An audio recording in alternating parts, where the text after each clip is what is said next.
ಮಾಡಿದ ಸರಿನೋ ತಪ್ಪೋ ಅನ್ನೋ ಚರ್ಚೆ ಬೇಡ ಮೇಘ. ನನ್ನ ಒಂಟಿಯಾಗಿರೋದಕ್ಕೆ ಬಿಟ್ಬಿಡು ಪ್ಲೀಸ್.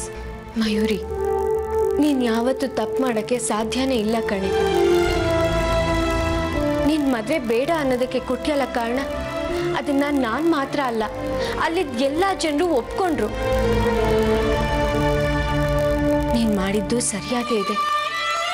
ಆದ್ರೂ ಈ ಮನೆಯೊಳಗೆ ಜಯಂತಣ್ಣನ ನೆನೆಸ್ಕೊಂಡ್ರೆ. ಮೇಘ ಪ್ಲೀಸ್. ಸರಿ, ನೀನೀಗ ರಿಲ್ಯಾಕ್ಸ್ ಆಗು, ನಾನು ಆಮೇಲೆ ಬರ್ತೀನಿ.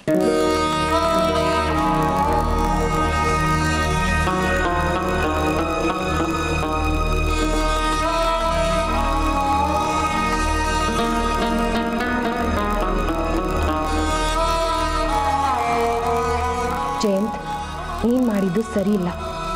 ಆದರೂ ಚಾರು ಅಂತ ಹುಡುಗಿ ಜೊತೆ ನಿನ್ನ ಮದುವೆ ನಿಂತಿದ್ದು ನನಗೆ ಖುಷಿ ಆಗ್ತಿದೆ. ಅವಳು ಯಾವತ್ತಿಗೂ ನೀನು ಒಳ್ಳೆ ಹೆಂಡತಿ ಆಗ್ತಿರ್ಲಿಲ್ಲ. ಅವಳಿಂದ ನೀನು ನಿನ್ನ ನೆಮ್ಮದಿನ ಪಡ್ಕೋತಿರ್ಲಿಲ್ಲ. ಅವಳು ಈ ಮನೆಗೆ ಕಾಲಿಡದೇ ಇರೋದೇ ಈ ಮನೆ ಪುಣ್ಯ.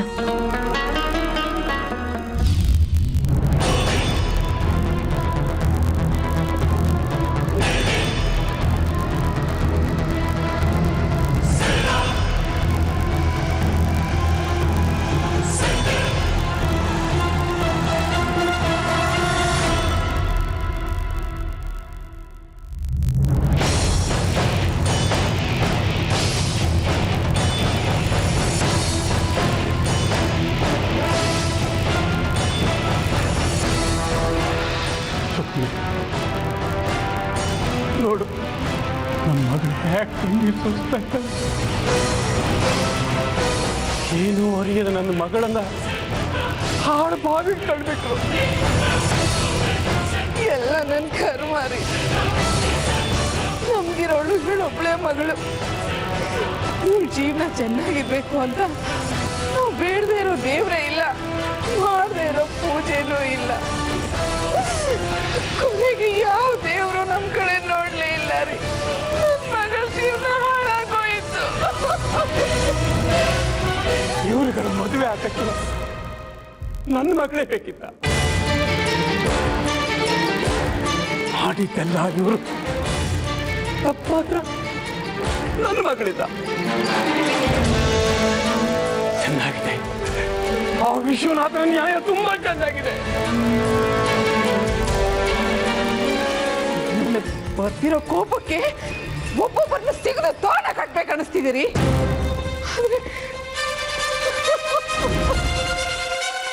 ಒಬ್ಬೊಬ್ಬರನ್ನು ಸಾಯಿಸಿ ಸುಟ್ಟು ಹಾಕ್ಬೇಕು ಅನ್ನಿಸ್ತಾ ಇದೆ ನನಗೆ.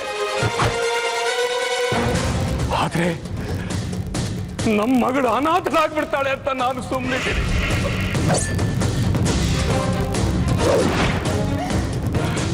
ಮುಂದೆ ನಮ್ಮ ಮಗಳ ಜೀವನ ಹೇಗೆ ರುಕ್ಮಿಣಿ?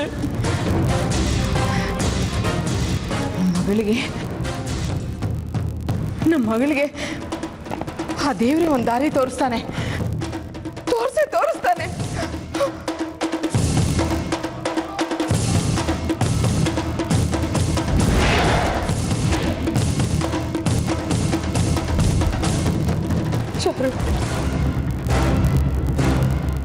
ಚಾರು, ಮಗಳೇ, ಪಾಮ ಹೋಗೋಣ.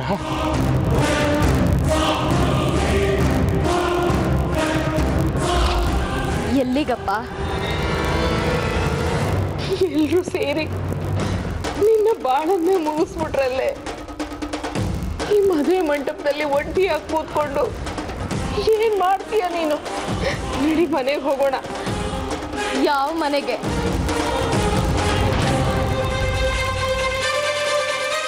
ಇದೇನಮ್ಮ ಹೀಗೆ ಕೇಳ್ತಾ ಇದೀಯಾ? ನಮ್ಮನೆಗೆ ಹೋಗೋಣ ಬಾ. ಮದ್ವೆ ಆದ್ಮೇಲೆ ಮಗಳು ತವ್ರ ಮನೆಗೆ ಹೋಗಲ್ಲ, ಅತ್ತೆ ಮನೆಗೆ ಹೋಗ್ತಾಳೆ. ನಾನು ನನ್ನ ಅತ್ತೆ ಮನೆಗೆ ಹೋಗ್ತೀನಿ.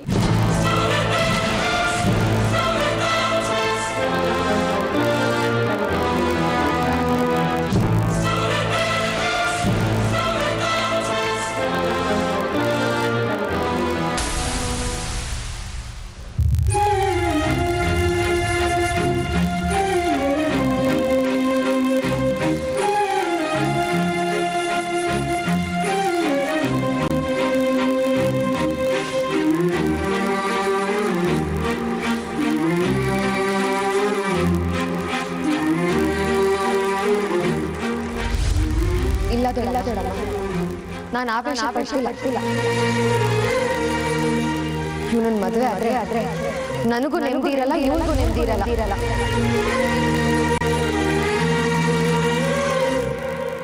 ಒಂದು ಮನೆ ಗಟ್ಟಿಯಾಗಿರ್ಬೇಕು ಅಂದ್ರೆ ಅದ್ರ ಅಡಿಪಾಯ ಗಟ್ಟಿಯಾಗಿರ್ಬೇಕು.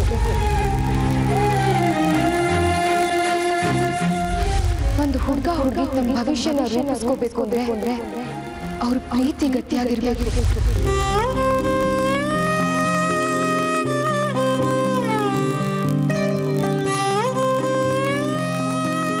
ಇಲ್ಲಿ ಅದು ಟೊಳ್ಳಾಗಿದೆಯಲ್ಲ ದೊಡ್ಡಮ್ಮ.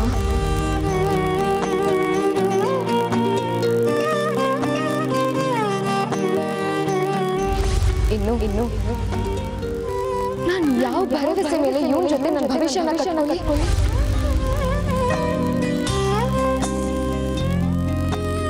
ಹೌದು ಮಯೂರಿ, ನೀನ್ ಹೇಳಿದೆಲ್ಲ ನಿಜನೇ. ನೀನಿಲ್ದೆ ನಾನಿಲ್ಲ. ನಿನ್ನ ಪ್ರಾಣಕ್ಕಿಂತ ಹೆಚ್ಚಾಗಿ ಪ್ರೀತಿಸ್ತೀನಿ ಅಂತ ಹೇಳಿದ್ದೆಲ್ಲ ಸುಳ್ಳು ಅನ್ನಿಸ್ತಿದೆ. ನಿಜ ಆಗಿದ್ರೆ ನಾನು ಯಾವತ್ತೂ ನಿನ್ ಮೇಲೆ ಅನುಮಾನನೇ ಪಡ್ತಾ ಇರಲಿಲ್ಲ. ನಿನಗಿಂತ ಚಾರು ನಿವಾಸಿ ಅಂತ ಹೇಳ್ತಾ ಇರಲಿಲ್ಲ. ನಂದು ತಪ್ಪೆ. ತನ್ನ ಸ್ವಾರ್ಥಕ್ಕೋಸ್ಕರ, ಹಣದ ಆಸೆಗೋಸ್ಕರ ಹೆತ್ತ ತಾಯಿನೇ ತನ್ನ ಮಗನಿಗೆ ಮೋಸ ಮಾಡ್ತಾಳೆ ಅಂದ್ರೆ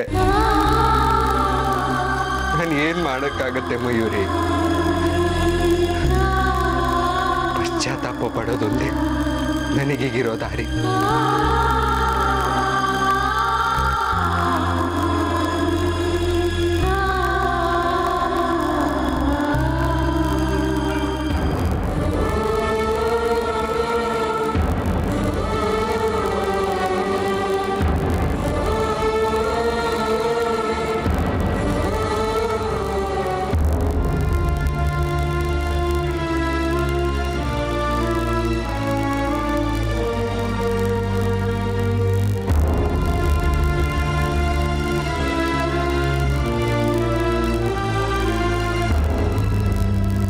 ಶಾಸ್ತ್ರ, ಸಂಪ್ರದಾಯ, ಧರ್ಮ, ನೀತಿ, ನಿಯತ್ತಿಗೆ ಹೆಸರಾಗಿದ್ದ ಮನೆ ಇದು. ಇದೇ ಮನೇಲಿ ಹುಟ್ಟು ಬೆಳೆದ ನನ್ನ ತಂಗಿ ನಮಗೆ ಮೋಸ ಮಾಡಿಬಿಟ್ಟಲ್ಲ ಸುಮತಿ.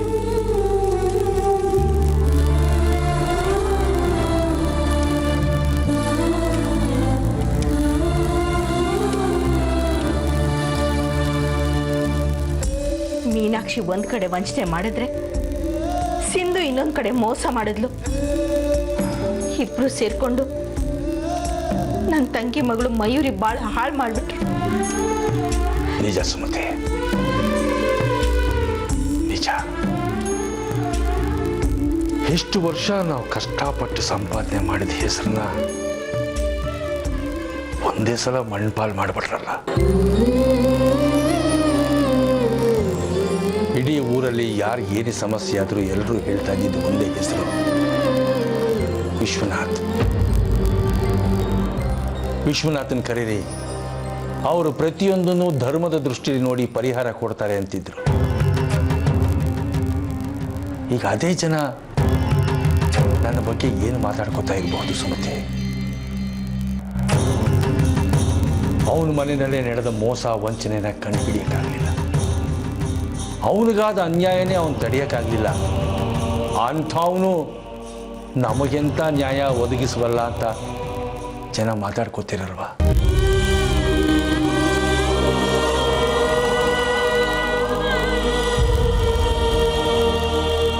ಮುಗಿತಾ?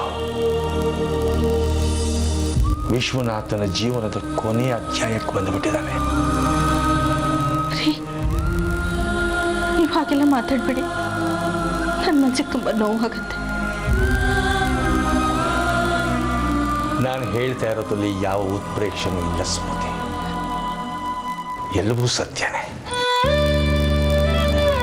ಅಮ್ಮ ಹೇಳ್ತಾ ಇದ್ಲು, ವಿಶ್ವನಾಥ ಕೊಟ್ಟ ಹೆಣ್ಣು ಕುಲಕ್ಕೆ ಹೊರಗೆ.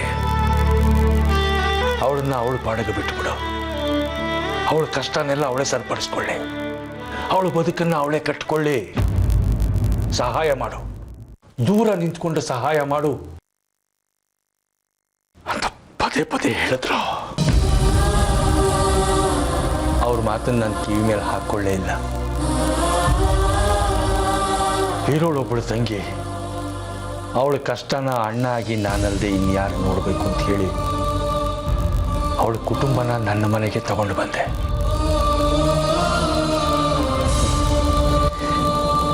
ಈ ಮನೆಗೆ ಅಳಿಯಾಗಿ ಬಂದ ಪಶುಪತಿ ನಮಗೆ ಯಾವ ರೀತಿ ಮೋಸನೂ ಮಾಡಿಲ್ಲ. ಆದರೆ ನನ್ನ ಒಡ ಹುಟ್ಟಿದ ತಂಗಿ ಅವಳ ಮಗ ನಮಗೆ ತುಂಬ ದೊಡ್ಡ ಬಹುಮಾನನೇ ಕೊಟ್ಟುಬಿಟ್ರು.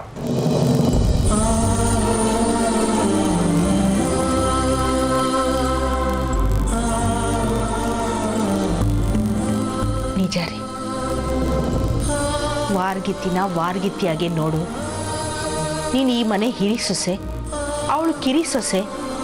ನಿಮ್ಮಿಬ್ಬರ ನಡುವೆ ಅಂತರನ ನೀನೇ ಕಾಪಾಡಬೇಕು ಅಂತ ಅತ್ತೆನೂ ನನಗೆ ಆಗಾಗ ಹೇಳ್ತಾ ಇದ್ರು. ಆಗೆಲ್ಲ ನಾನು ಹೇಳ್ತಾ ಇದ್ದೆ, ಅತ್ತೆ ಅವಳು ಕೂಡ ಅವ್ರ ಮನೆಯವ್ರನ್ನೆಲ್ಲ ಬಿಟ್ಟು ಈ ಮನೆಗೆ ಸೊಸೆಯಾಗಿ ಬಂದಿದ್ದಾಳೆ. ಒಡ ಹುಟ್ಟಿದ್ರೆ ಮಾತ್ರ ತಂಗಿನ, ಅವಳು ನನ್ನ ತಂಗಿ ಹಾಗೆ ಅಲ್ವಾ ಅಂತ ಅವಳನ್ನ ನಾನು ಅದೇ ಥರನೇ ನೋಡ್ಕೋತಿದ್ದೆ. ಆದರೆ ಅವಳ ಬುದ್ಧಿನ ತೋರಿಸೇ ಬಿಟ್ಲು. ಗಂಧದ ಮರ ಗಂಧದ ಮರನೇ, ಅತ್ತಿ ಮರನೇ. ಗಂಧದ ಮರದ ಪಕ್ಕದಲ್ಲೇ ಅತ್ತಿ ಮರ ಇದೆ ಅನ್ನೋ ಕಾರಣಕ್ಕೆ ಅದ್ರ ಸುವಾಸನೆ ಇದಕ್ಕೆ ಬರುತ್ತಾ?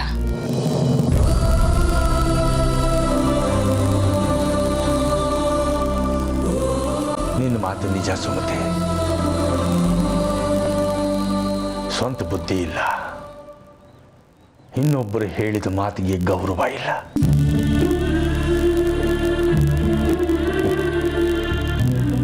ಹುಟ್ಟಿದಾಗಿನಿಂದ ತಪ್ಪು ಮಾಡಿದಾಗ ತಿದ್ದುತ್ತಾ ಇದ್ದ ನನ್ನ ತಾಯಿ ಇವತ್ತು ಈ ಮನೆ ಪರಿಸ್ಥಿತಿ ನೋಡಕ್ಕಾಗದೆ ಅವ್ರ ತಂಗಿ ಮನೆಗೆ ಹೊರಟುಬಿಟ್ರು. ಈಗ ಈ ಮನೆ ಹಿರಿಯರಿಲ್ಲದ ಅನಾಥವಾಗ್ಬಿಟ್ಟಿದೆ. ಮನಸ್ಸಿಗೆ ತುಂಬ ನೋವಾಗ್ತಾ ಇದೆ ಸುಮತಿ, ತುಂಬ ನೋವಾಗ್ತಿದೆ. ನಡೀರಿ, ದೇವಸ್ಥಾನಕ್ಕಾದ್ರೂ ಹೋಗಿ ಬರೋಣ. ಮನಸ್ಸಿಗೆ ಸ್ವಲ್ಪ ಸಮಾಧಾನ ಆದರೂ ಆಗುತ್ತೆ.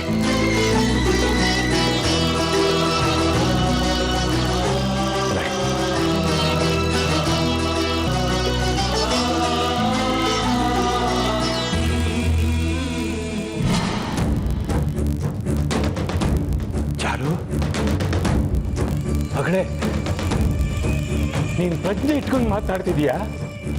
ಮಾತಾಡ್ತಿಲ್ಲಪ್ಪ, ನನ್ನ ನಿರ್ಧಾರನ ಹೇಳ್ತಿದ್ದೀನಿ. ಇನ್ನು ನನ್ನ ದಾರಿ ಏನಿದ್ರು ನನ್ನ ಅತ್ತೆ ಮನೆ ಕಡೆನೇ ಆಗಿರತ್ತೆ.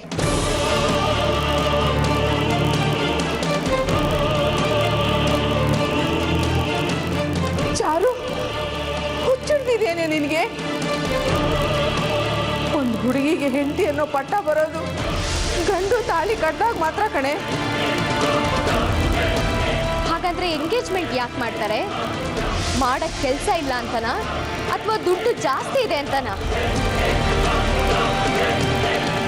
ಎಂಗೇಜ್ಮೆಂಟ್ ಅನ್ನೋದು ಈ ಹುಡುಗನಿಗೆ ಈ ಹುಡುಗಿ ಹೆಂಡತಿ ಆಗೋಳು, ಈ ಹುಡುಗಿಗೆ ಈ ಹುಡುಗ ಗಂಡನಾಗೋನು ಅನ್ನೋದು ಸಮಾಜಕ್ಕೆ ಕೊಡೋ ಸಂದೇಶ.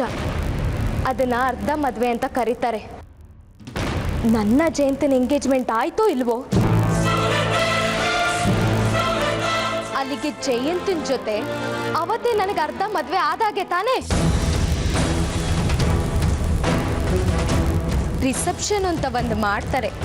ಯಾಕೆ? ಒಂದು ವೇಳೆ ದಾರೆ ಸಮಯಕ್ಕೆ ಬರಕ್ಕಾಗ್ಲಿಲ್ಲ ಅಂದ್ರೆ ಈಗಲೇ ಬಂದು ಗಂಡು ಹೆಣ್ಣನ್ನ ಹರಿಸ್ಬಿಡಿ ಅಂತ ತಾನೇ. ನನಗೆ ಜಯಂತನ ಜೊತೆ ರಿಸೆಪ್ಷನ್ ಆಯ್ತಲ್ಲ, ಆದ್ರೆ ಮದುವೆ ನಿಂತೋಯ್ತಲ್ಲ ಮಗಳೇ. ಅವ್ನು ನಿನ್ ಕುತ್ತಿಗೆಗೆ ತಾಳಿನೇ ಕಟ್ಟಿಲ್ವಲ್ಲಮ್ಮ? ತಾಳಿ ಕೊಳ್ಳು ಕಟ್ಕೊಂಡ್ರೆ ಮಾತ್ರ ಮದ್ವೆನಾ? ಇಲ್ದಿದ್ರೆ ಇಲ್ವಾ? ಇಲ್ದಿದ್ರೆ ಸಮಾಜ ಒಪ್ಪಲ್ಲಮ್ಮ. ಅದನ್ನ ಕಟ್ಕೊಂಡು ನನಗೇನಪ್ಪ ಆಗಬೇಕು? ಈಗ 3 ಜನನು ಕಣ್ಣೀರು ಹಾಕ್ತಾ ನಿಂತಿದ್ದೀವಿ. ಸಮಾಜ ಏನಾದರೂ ಬಂದು ನಮ್ಮ ಕಣ್ಣೀರು ಹೊರಿಸ್ತಿದ್ಯಾ? ನಾವೇನಾದ್ರೂ ಉಪವಾಸ ಬಿದ್ರೆ ಸಮಾಜ ಬಂದು ಊಟ ಹಾಕತ್ತ ನಮಗೆ? ಯಾವ್ದಾದ್ರು ಫಂಕ್ಷನು ತಿಥಿನೋ ಅಂದ್ರೆ ಬಂದು ಊಟ ಮಾಡ್ಕೊಂಡು ಹೋಗುತ್ತೆ ಈ ಸಮಾಜ. ಅದನ್ನ ಬಿಟ್ರೆ ಅದ್ರ ಕೈಲಿ ಏನು ಮಾಡೋಕ್ಕಾಗಲ್ಲ. ಆದರೂ ಸಮಾಜದಲ್ಲಿ ತಾನೇ ನಾವು ಬದುಕಬೇಕು. ಈ ಸಮಾಜನ ಬಿಟ್ಟು ಹಾಕೋಣ, ಅಗತ್ಯ ಬಿದ್ದರೆ ಸಮಾಜನೇ ಬದಲಾಯಿಸೋಣ. ನಿಮಗೆ ನನ್ನ ನಿರ್ಧಾರನ ಒಪ್ಕೊಳ್ಳೋಕ್ಕೆ ಕಷ್ಟ ಆಗ್ತಿದೆ ಅಂತ ನನಗೆ ಚೆನ್ನಾಗಿ ಗೊತ್ತು. ಸರಿ, ನನ್ನ ಮದುವೆ ನಿಂತು ಹೋಯ್ತಲ್ಲ, ಮುಂದೆ ನನ್ನ ಗತಿ ಏನು? ಹಸೆ ಮಣೆ ಮೇಲೆ ಮದುವೆ ಮುರಿದು ಬಿದ್ದ ಹುಡುಗಿನ ಯಾರು ತಾನೇ ಮದುವೆ ಆಗಕ್ಕೆ ಮುಂದೆ ಬರ್ತಾರೆ? ಮದುವೆ ಯಾಕೆ ಮುರಿದು ಬೀಳ್ತು, ಹುಡುಗಿ ನಡತೆ ಸರಿ ಇಲ್ವಾ ಅಂತ ಜನ ಕೇಳ್ತಾರೋ ಹೊರತು ಹುಡುಗ ಹುಚ್ಚುಚ್ಚಾಗಾಡ್ತಾನೆ, ಅವ್ನು ನಡತೆ ಸರಿ ಇಲ್ವಾ ಅಂತ ಯಾವ ಜನನೂ ಕೇಳಲ್ಲ. ಮದುವೆ ಯಾವ ಕಾರಣಕ್ಕೆ ಮುರಿದು ಬಿದ್ರು ಶಿಕ್ಷೆ ಅನುಭವಿಸೋಳು ನಾನು ಅನುಭವಿಸಲ್ಲ ಶಿಕ್ಷೆನ, ಆ ಜಯಂತನಿಗೆ ಕೊಡ್ತೀನಿ.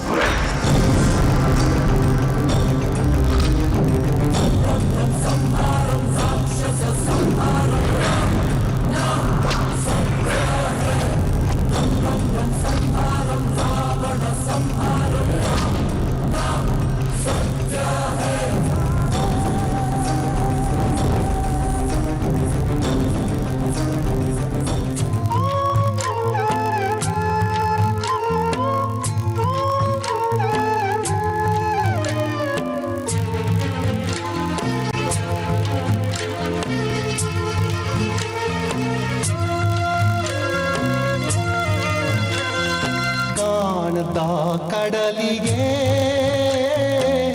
ಹಂಬಲಿಸಿದೆ ಮನ, ಕಾಣದ ಕಡಲಿಗೆ ಹಂಬಲಿಸಿದೆ ಮನ. ಕಾಣಬಲ್ಲೆನೆ ಒಂದು ದಿನ ಕಡಲನ್ನು, ಕೂಡಬಲ್ಲೆನೆ ಒಂದು ದಿನ. ಕಾಣಬಲ್ಲೆನೆ ಒಂದು ದಿನ ಕಡಲನ್ನು, ಕೂಡಬಲ್ಲೆನೆ ಒಂದು ದಿನ. ಕಾಣದ ಕಡಲಿಗೆ ಹಂಬಲಿಸಿದೆ ಮನ.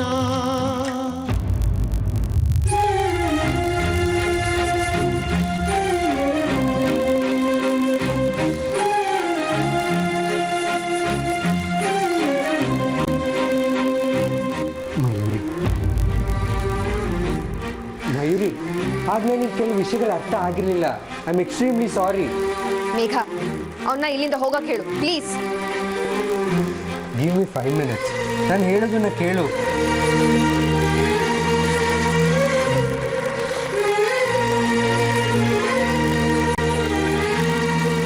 ಇದೇ ಥರ ನಾನು ನಿನ್ನ ಪ್ರತಿ ಸಲ ಕೇಳ್ಕೊತಿದ್ದೆ. ನನ್ನ ಮೇಲೆ ಬರ್ತಿರೋ ಆರೋಪಗಳೆಲ್ಲ ಸುಳ್ಳು. 1-2 ನಿಮಿಷ ನೀನೇ ಯೋಚನೆ ಮಾಡಿ ನೋಡು, ಸತ್ಯ ಏನು ಅಂತ ಗೊತ್ತಾಗುತ್ತೆ ಅಂತ. ಆದ್ರೆ ನೀನು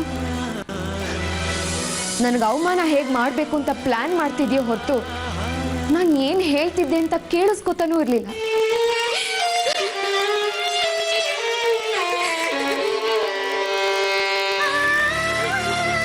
ನನ್ನಿಂದ ತಪ್ಪಾಗಿದೆ. ಸದ್ಯ ಈಗಲಾದರೂ ಗೊತ್ತಾಯ್ತಲ್ಲ ನಿನಗೆ ತಪ್ಪಾಗಿದೆ ಅಂತ. ಅಷ್ಟು ಸಾಕು ನನಗೆ. ತಾವೀಗ ಹೊರಡ್ಬೋದು. ಮಯೂರಿ ಪ್ಲೀಸ್, ನಾನು ಯಾಕೆ ಆ ರೀತಿ ನಡ್ಕೊಂಡೆ ಅಂತ 1-2 ನಿಮಿಷ ಲೆಟ್ ಮಿ ಎಕ್ಸ್ಪ್ಲೇನ್. ಎಕ್ಸ್ಪ್ಲನೇಷನ್ ಅದ್ಯಾವುದು ಬೇಡ ನನಗೆ. ಔಟ್.